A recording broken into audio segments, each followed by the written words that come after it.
Chapter 1। हम में से ज़्यादातर लोग एक फादर के अंडर बड़े होते हैं और उनसे सीखते हैं, लेकिन रिच डैड पुअर डैड के ऑथर रॉबर्ट कियोसाकी की लाइफ हमसे थोड़ी डिफरेंट है। वो अपने दो फादर्स के अंडर बड़े हुए थे। एक थे उनके खुद के फादर, जिन्हें उस बुक में अपना पुअर डैड कहते हैं, और दूसरे उनके फ्रेंड माइक के फादर, जिनके साथ वो काफ़ी वक्त गुजारते थे। उन इस बुक में वो अपना रिच डैड कहते हैं। उनके पुअर डैड बहुत ज़्यादा पढ़े लिखे थे। उन्होंने पीएचडी किया था और फिर स्कॉलरशिप पे एडवांस स्टडीज़ भी की, जबकि उनके रिच डैड ने कभी 8वीं क्लास भी पास नहीं की थी। दोनों डैड्स अपने कैरियर में बहुत सक्सेसफुल थे, लेकिन उनके पुअर डैड के साथ हमेशा पैसों को लेकर प्रॉब्लम रहता था, जबकि उनके रिच डैड शहर के सबसे अमीर आदमियों में से थे। पुअर डैड ने मरने से पहले अपनी फैमिली के लिए बिल्स छोड़े, जबकि रिच डैड ने अपनी फैमिली के लिए मिलियंस ऑफ डॉलर्स छोड़े। दोनों डैड्स की सोच बहुत ही अलग थी। जैसे पुअर डैड कहते थे कि पैसों से प्यार ही सारी बुरे कामों की जड़ है, जबकि रिच डैड कहते थे कि पैसे ना होना सारे बुरे कामों की जड़ है। पुअर डैड कहते थे कि पढ़ाई करो, डिग्री लो और एक अच्छी जॉब ढूंढो, जबकि रिच डैड कहते थे कि पढ़ाई करो ताकि तुम आगे जाके एक अच्छी कंपनी बाय कर सको। पुअर डैड जॉब्स करने पर फोकस करते थे, जबकि रिच डैड सोचते थे कि वो कैसे दूसरों को जॉब्स दे सकते हैं। उनके पुअर डैड हमेशा कहते थे कि मैं कभी अमीर नहीं बन सकता, जबकि उनके रिच डैड हमेशा अपने आप को रिच बुलाते थे। इवन जब उनकी फाइनेंशियल कंडीशन बिल्कुल खराब ही क्यों ना हो, तब भी वो अपने आप को रिच ही बुलाते थे। कभी ये नहीं सोचते थे कि वो पुअर हैं या किसी से कम हैं। इसका रीज़न ये है कि हम जैसा सोचते हैं हमारी ज़िंदगी में वैसा ही होता है। दोनों डैड्स एजुकेशन को भी बहुत मानते थे, लेकिन अलग-अलग चीज़ें पढ़ते थे। एक डैड अच्छी जॉब्स के लिए पढ़ते थे और दूसरे डैड अमीर बनने के लिए पढ़ते थे।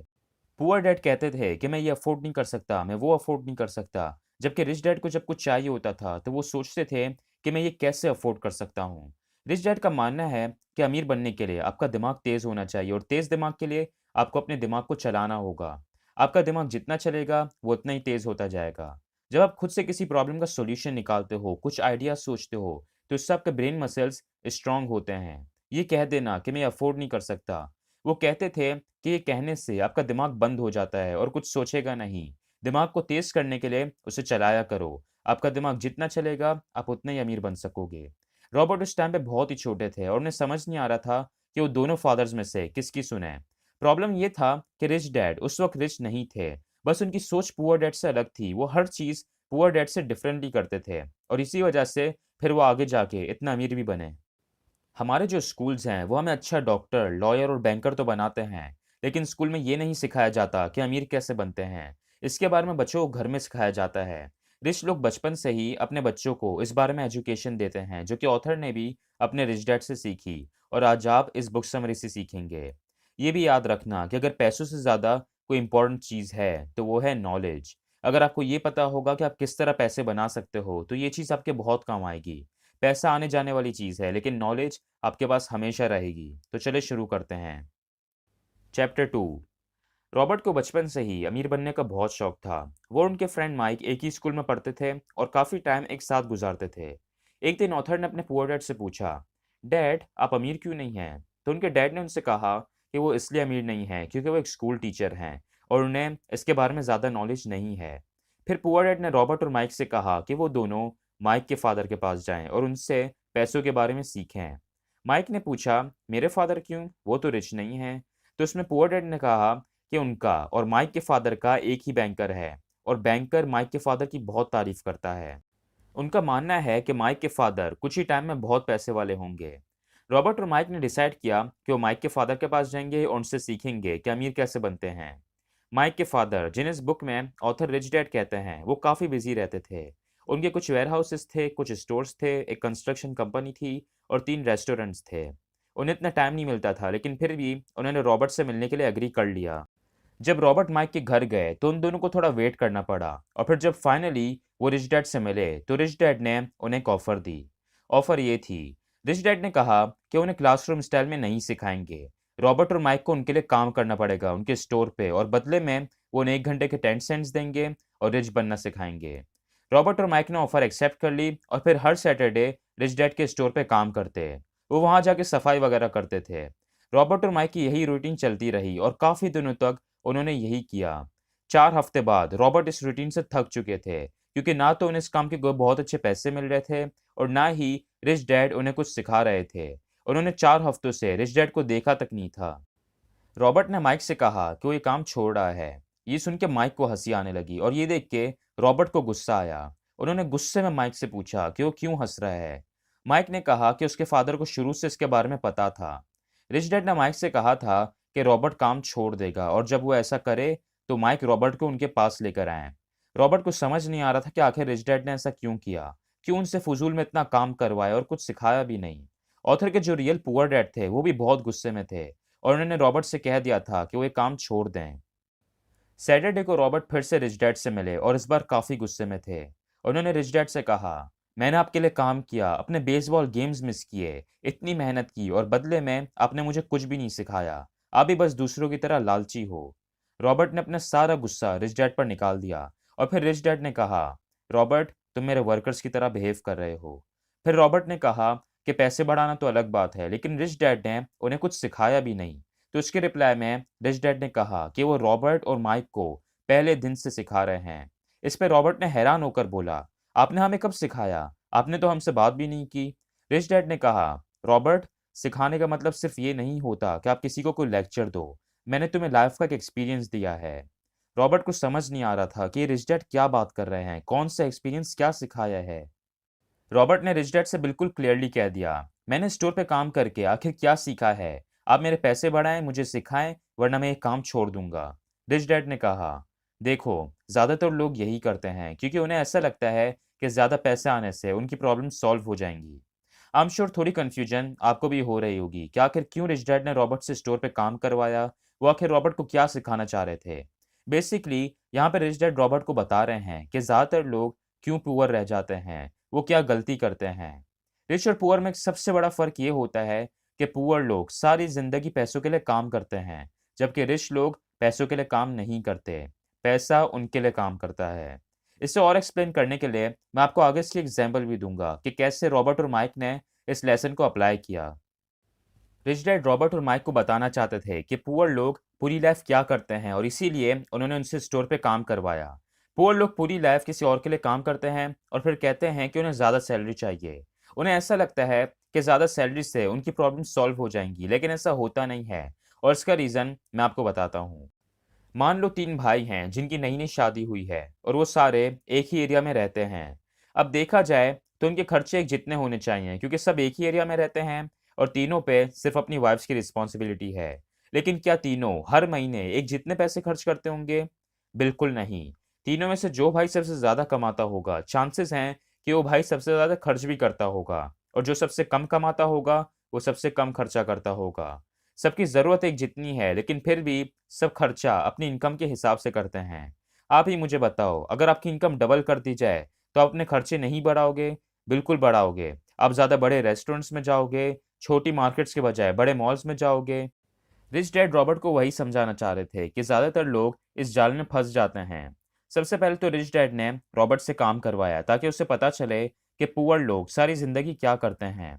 इसके बाद जब रॉबर्ट ने अपनी पे बढ़ाने की बात की तो रिच डैड ने उसे रैट रेस के बारे में बताया। ये वही जाल है जिसके बारे में अभी मैंने आपको बताया, मतलब अपनी सैलरी के साथ अपने एक्सपेंसेस का बढ़ना।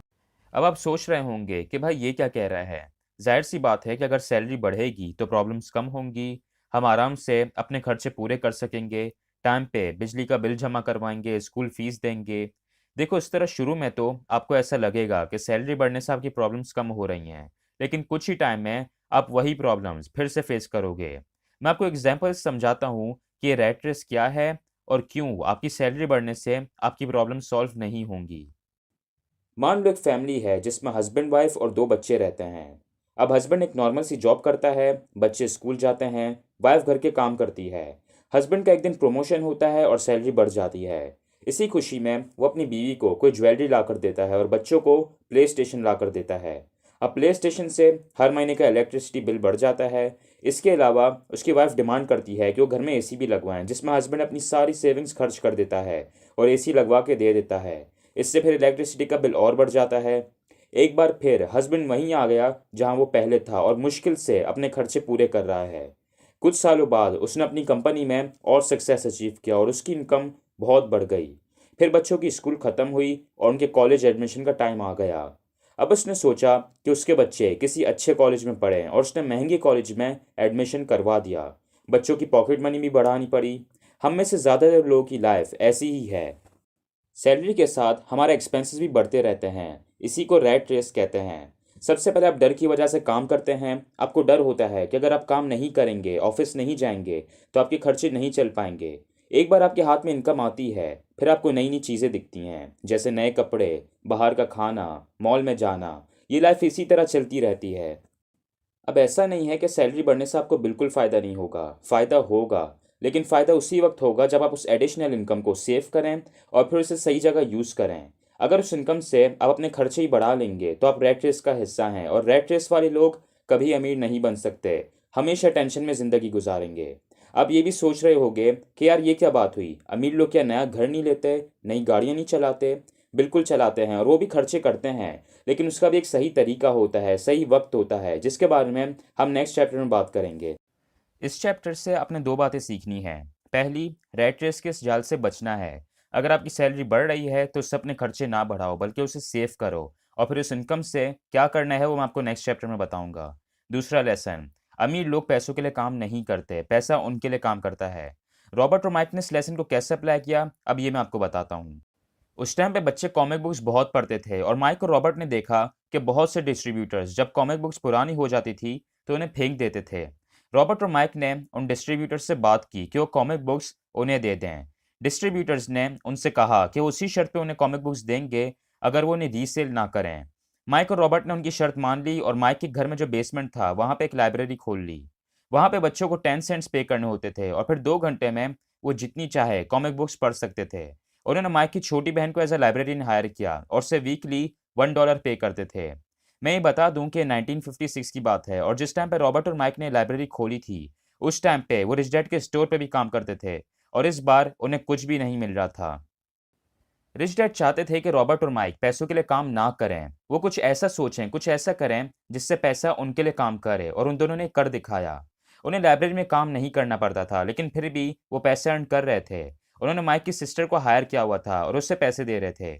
इन अदर वर्ड्स, पैसा उनके लिए काम कर रहा था और उन्हें और ज़्यादा पैसा कमा के दे रहा था।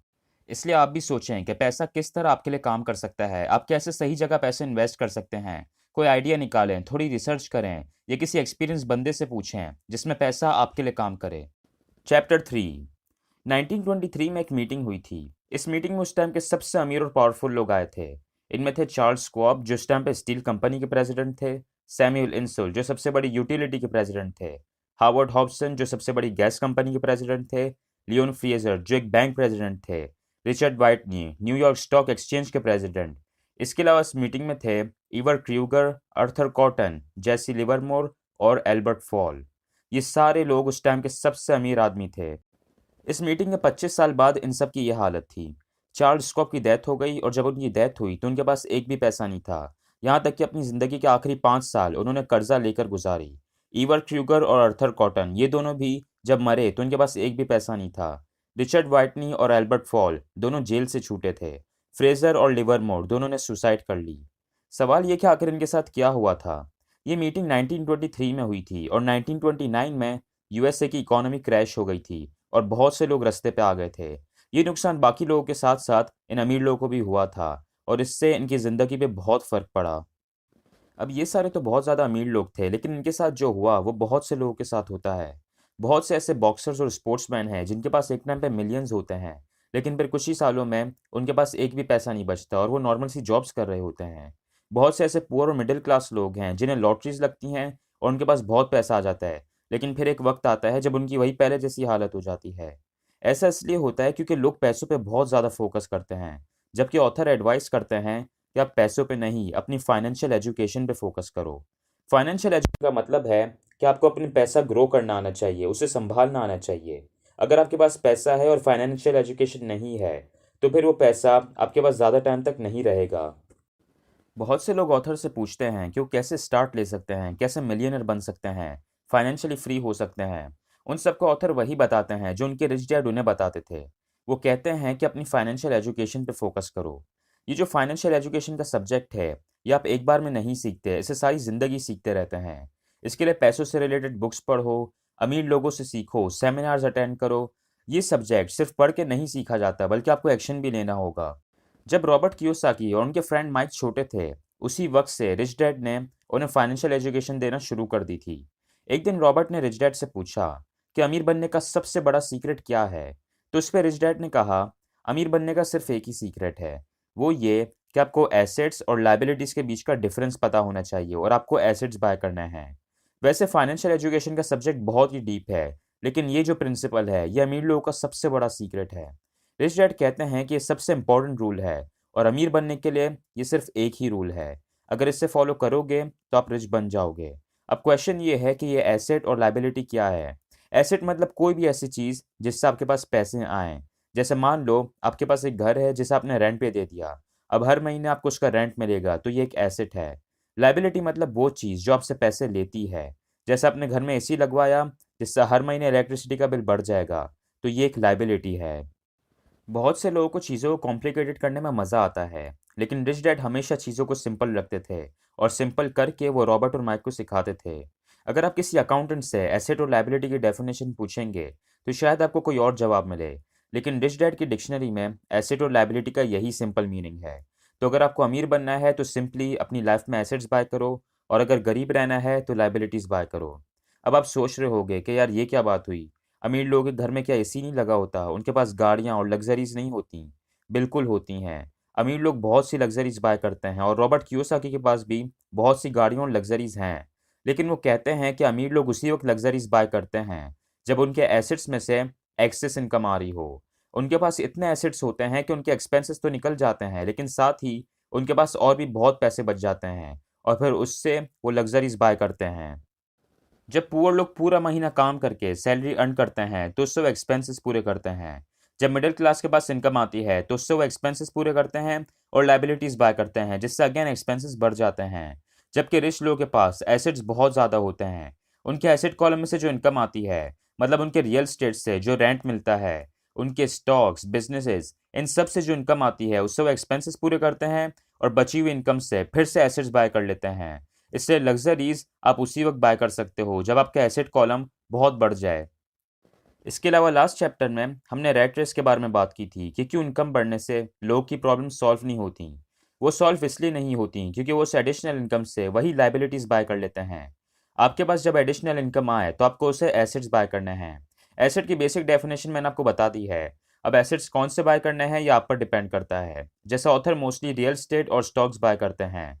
आप एसेट्स पे थोड़ी रिसर्च करो और अपने एसेट कॉलम को बिल्ड करना शुरू करो। ज़रूरी नहीं है कि एसेट्स में आप घर ही खरीदो। मोस्टली लोगों के लिए वो करना भी इम्पॉसिबल होगा। एसेट्स के लिए बहुत से ऑप्शंस हैं, आपको थोड़ा सर्च करना होगा, कुछ सोचना होगा।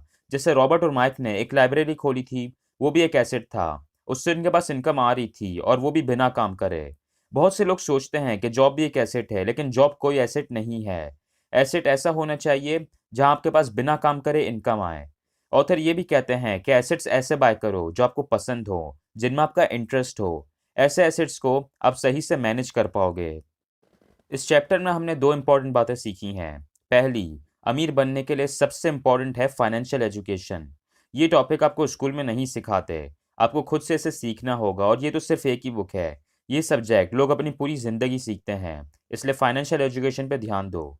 दूसरा लेसन, अमीर बनने के लिए एसेट्स खरीदो और लग्जरीज उसी वक्त खरीदना जब आपके एसेट्स बहुत बढ़ जाएं। चैप्टर 4। मैकडोनल्ड्स तो आप सबने देखा होगा, हर कंट्री में उसकी ब्रांचेज हैं।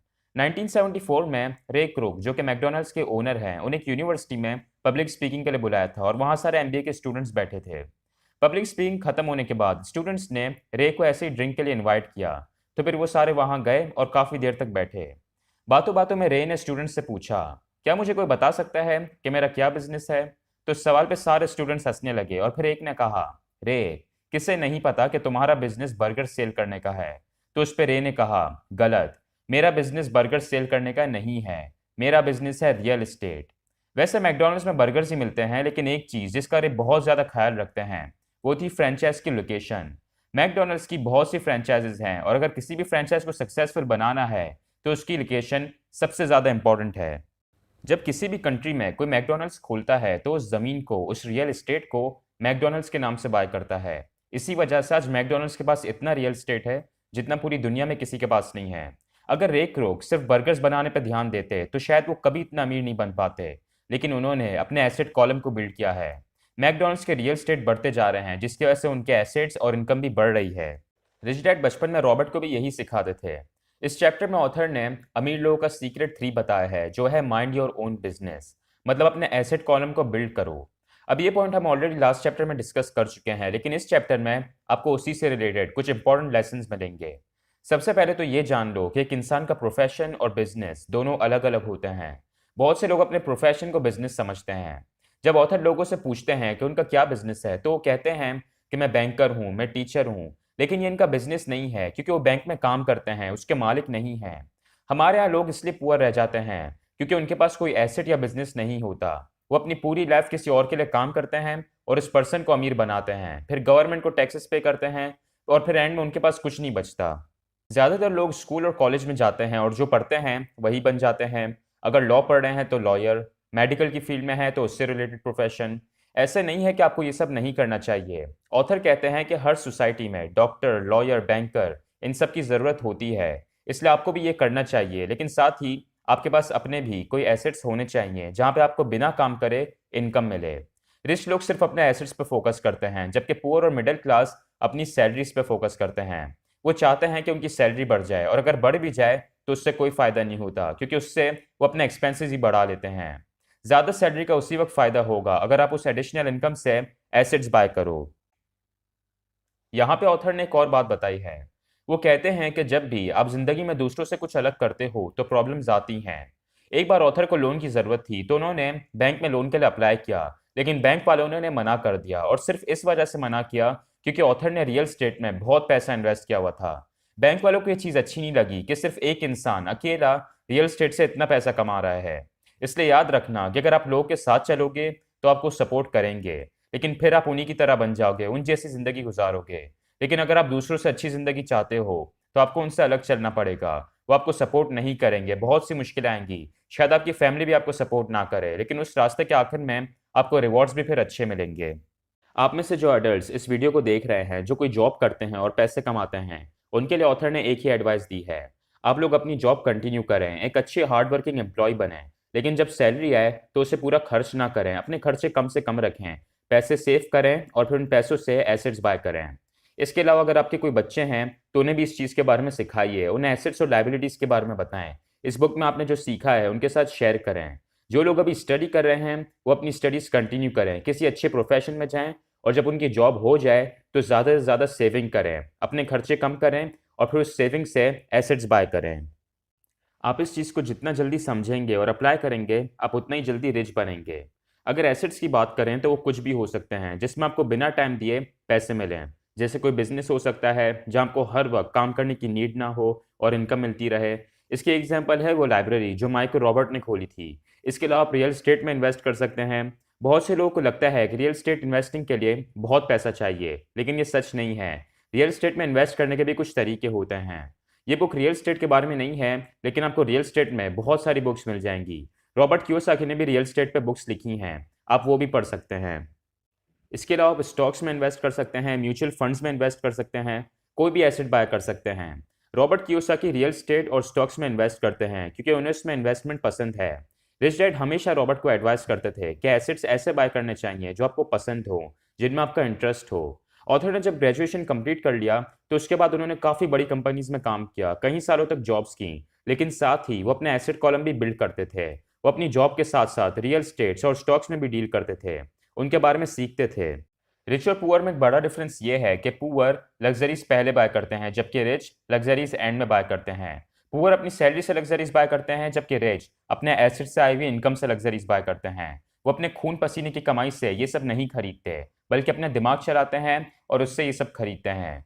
रॉबर्ट कियोसाकी की जो वाइफ हैं वो भी रियल एस्टेट में इन्वेस्ट करती हैं। ऑथर अपनी बुक में बताते हैं कि उनकी वाइफ ने मर्सिडीज बाय करने के लिए 4 साल वेट किया और फिर वो कार खरीदी। उस कार के लिए जितने भी पैसे लगे सब एसेट्स में से आए, उसके लिए उन्होंने काम नहीं किया। इसलिए आप भी थोड़ा पेशेंस रखें और लग्जरीज अपने एसेट्स की इनकम से बाय करना।